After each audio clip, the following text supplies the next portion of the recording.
Let's get started on a new art lesson. So welcome back to our Art with Mackie.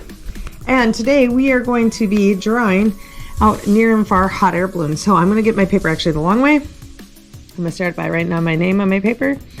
Now, near and far. If I take 2 bottles of glue and they are the same size, and I slightly move one of the bottles to the further away, does it change the size of these 2 glue bottles? The answer is no. If I move this one closer to the camera, it looks bigger. You can't see it all, but you can still tell that these 2 are the same size glue bottles when brought back together. So near and far. If it's near, it's going to look big, right? Or even missing parts. And as it gets further away, it's going to look small. So we're going to use that concept and we're going to work on some hot air balloons. So take it by drawing a shape, maybe an oval or a circle. And I'm going to have one that's about the size of my fist, one that's like a medium size, and then one that's a little bit smaller.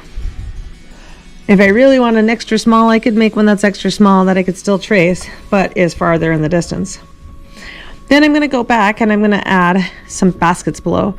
So I'm thinking about at least 2 lines down and connecting. If you'd like to have another one that's kind of off to the side, I can make an angled line and then go back and match an angled line here and here. You could have another line that goes down back here. That'd be a personal choice if you wanted to. This one is so farther away that you might see the basket down, but are you going to see all the details? Probably not. So again, down, over, down, come to the side, down.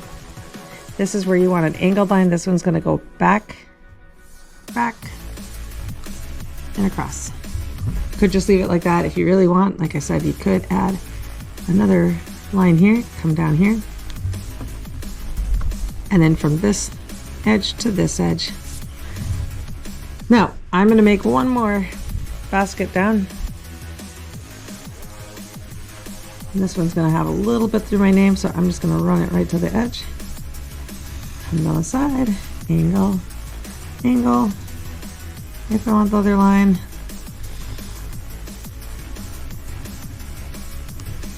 So now I'm going to get started with the next step, which is adding a pattern to my balloon. I could add a simple pattern, and patterns can be in art most of the time lines or lines and shapes. So I'm going to make this one just a zigzag. This one I'm going to make it so that it has lines and shapes.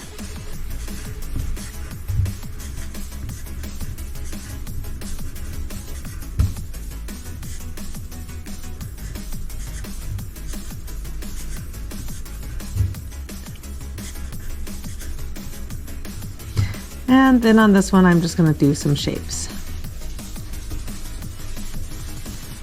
This one's so far behind, I'm not going to add anything. Then I could add little things like, since they're up in the sky, probably some clouds. And I'm going to keep it kind of simple and leave it like that today.